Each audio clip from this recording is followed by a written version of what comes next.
Assalamualaikum warahmatullahi wabarakatuh. Waalaikumsalam warahmatullahi wabarakatuh. Baiklah teman-teman, di sini kami dari kelompok 7 akan membuka sesi tanya jawab dari hasil diskusi yang kemarin. Nah, langsung saja kita mulai. Dari kelompok 1, jika ada pertanyaan boleh bertanya.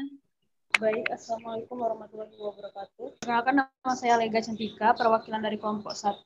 Saya ingin bertanya, apakah prinsip-prinsip dalam pengelolaan kelas itu sama untuk semua jenjang pendidikan? Untuk kelompok 1, apakah ada yang ingin bertanya kembali? Kalau tidak ada, kita langsung beralih ke kelompok 2 aja dulu. Kelompok 2 dipersilahkan. Baiklah, saya Yuli Astuti, NIM A1C3-18011, ingin bertanya kepada kelompok penyaji, apakah yang dimaksud dengan penerapan resep dalam manajemen kelas? Tolong berikan contohnya. Terima kasih. Baiklah, untuk kelompok 2 yang ingin bertanya kembali dipersilakan. Baik, di sini saya Fauzia Yolfiansa dengan NIM A1C3-18020. Di sini saya akan menanyakan mengenai berikan contoh kasus di sekolah tentang penerapan pendekatan iklim sosial emosional dalam manajemen kelas untuk menyelesaikan masalah manajemen kelas. Terima kasih. Untuk kelompok 3 dipersilakan jika ada pertanyaan.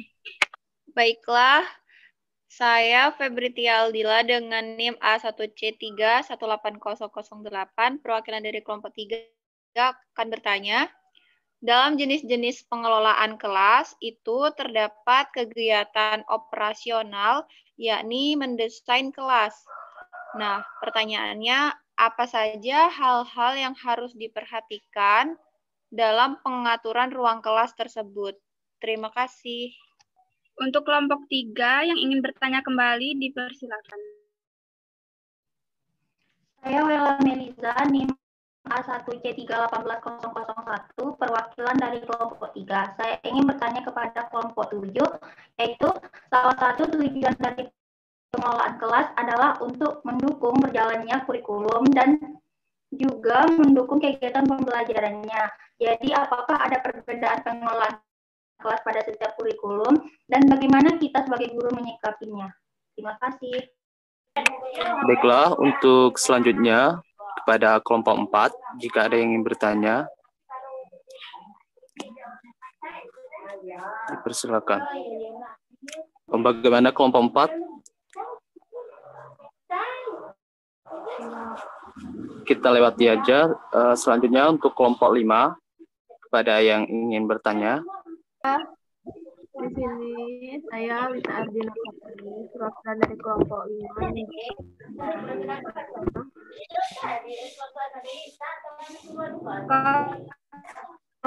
Kelas harus kita jalankan semua, dan ketika salah satu prinsip tidak berjalan dengan baik. Baiklah, terima kasih kepada Wita atas pertanyaannya. Selanjutnya kepada kelompok 5, jika ada yang ingin bertanya lagi, dipersilakan. Jika tidak ada, kita lewati.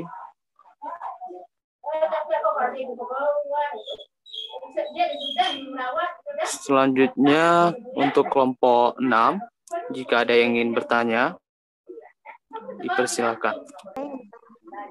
Fitriani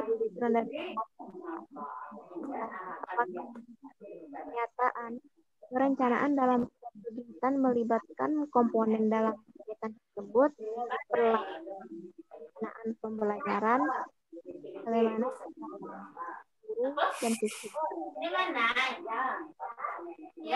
Nah, kelompok 6, apakah ada lagi yang ingin bertanya? Saya Holila, perwakilan dari kelompok 6, ingin bertanya, bagaimana strategi dalam mengelola kelas terkait dengan administrasi kelas? Baiklah, kepada kelompok 1 yang ingin bertanya, dipersilakan. Baiklah, saya Aulia Ramadanti, perwakilan dari kelompok 1, ingin bertanya. Menurut penyaji, bagaimana sih cara mengontrol tingkah laku peserta didik yang terisolir? Terima kasih. Baiklah, terima kasih kepada Aulia atas pertanyaannya. Selanjutnya untuk kelompok 4. Untuk yang bertanya, dipersilakan. Kita lewati untuk kelompok 5. Kepada kelompok 5 yang ingin bertanya, dipersilakan. Baiklah, di sini saya ingin bertanya kepada kelompok penyaji terkait materi yang telah disampaikan sebelumnya. Jadi pertanyaan saya adalah, apakah yang dimaksud dengan penerapan resep dalam manajemen kelas dan bisa tolong diberikan contohnya? Sekian dan terima kasih. Terima kasih kepada Rizka atas pertanyaannya. Kelas selanjutnya untuk kelompok 4, kepada kelompok 4 yang ingin bertanya, dipersilakan. Baiklah, terima kasih. Di sini saya Valentina Loveria Agatha, mewakili dari kelompok 4. Saya ingin bertanya, dari penjelasan penyaji pada minggu lalu, nah itu pertanyaannya adalah bagaimanakah cara menciptakan lingkungan belajar yang kondusif? Terima kasih, mohon dijelaskan. Terima kasih kepada Valentina atas pertanyaannya. Untuk selanjutnya, kelompok 4, apabila masih ingin bertanya, dipersilakan. Baiklah, karena tidak ada, kita lanjut kepada untuk jawabannya. Untuk pertanyaan pertama, kan saya jawab sendiri, yaitu pertanyaan dari Saudari Lega mengenai apakah prinsip-prinsip dalam pengelolaan kelas itu sama untuk semua jenjang pendidikan. Nah, jadi pada umumnya prinsip-prinsip dalam pengelolaan kelas pada semua jenjang pendidikan adalah sama. Namun, hanya saja pada pengaplikasiannya dan penerapan di dalam kelas itu sendiri yang berbeda.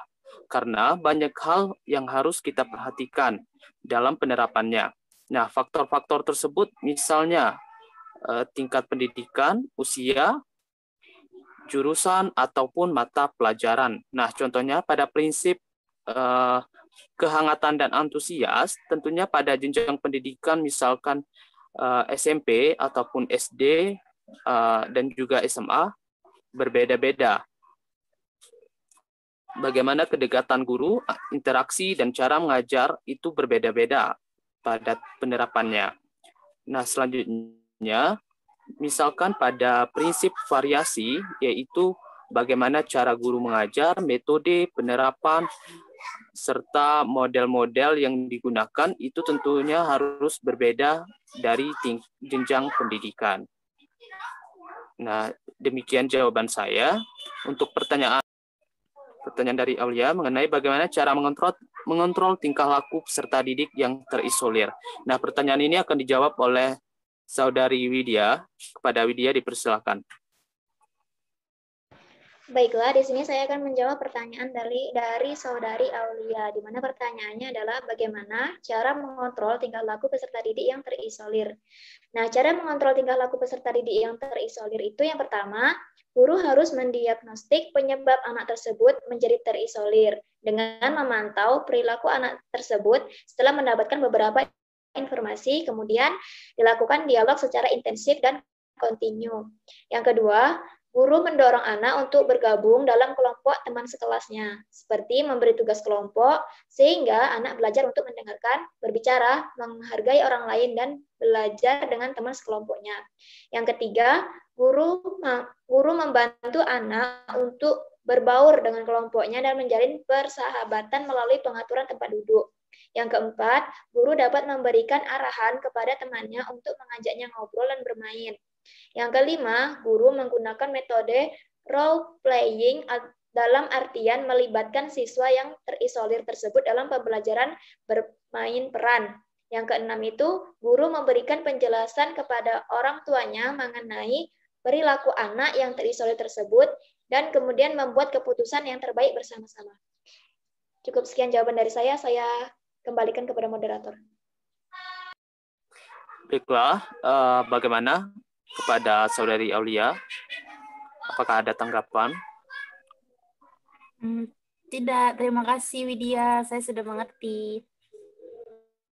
Baiklah, selanjutnya pertanyaan dari kelompok 2. dari Yuli mengenai apakah yang dimaksud dengan penerapan resep dalam manajemen kelas dan berikan contohnya. Nah, pertanyaan ini akan dijawab oleh Maria Marisa Matondang.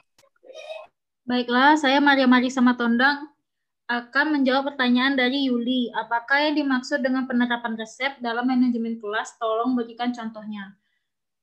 Manajemen kelas itu terdapat yang namanya pendekatan resep. Pendekatan resep terdapat suatu bentuk rekomendasi yang berisi daftar hal-hal yang harus dilakukan atau yang tidak harus dilakukan oleh sang guru apabila menghadapi berbagai tipe masalah manajemen kelas.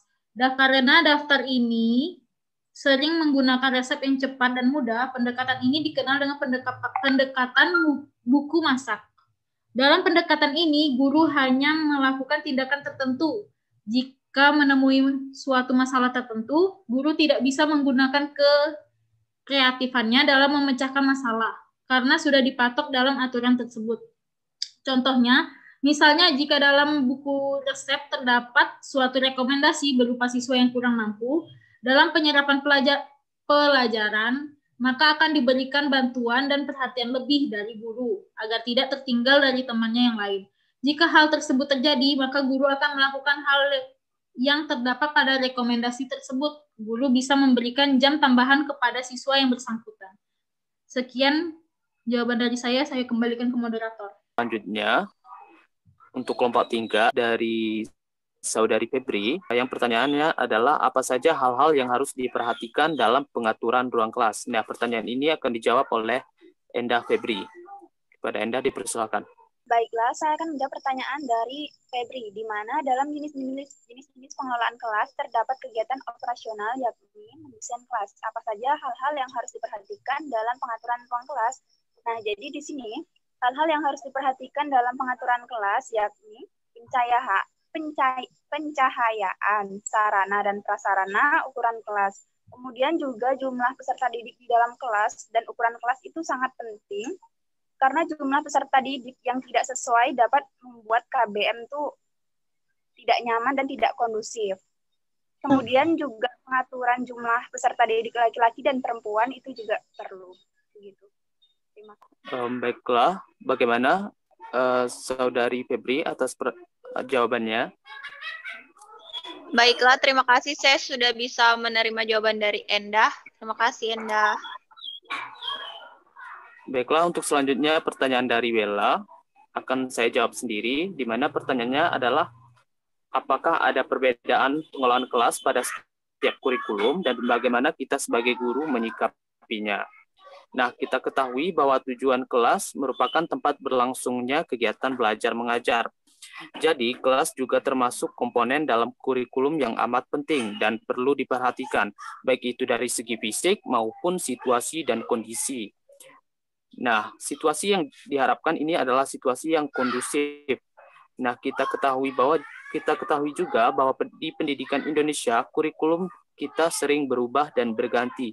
Sehingga pada pengelolaan kelas kita juga harus menyesuaikan dengan perubahan kurikulum yang terjadi. Misalnya pada kurikulum K13, sistem mengajarnya lebih ditekankan untuk siswa lebih aktif atau dengan pendekatan saintifik. Sehingga oleh karena itu, penggunaan media, posisi tempat duduk, pengaturan komponen kelas juga harus berbeda dari kurikulum KTSP. Nah, bagaimana kita sebagai guru menyikapinya? Kita sebagai guru menyikapinya harus dengan menerima dan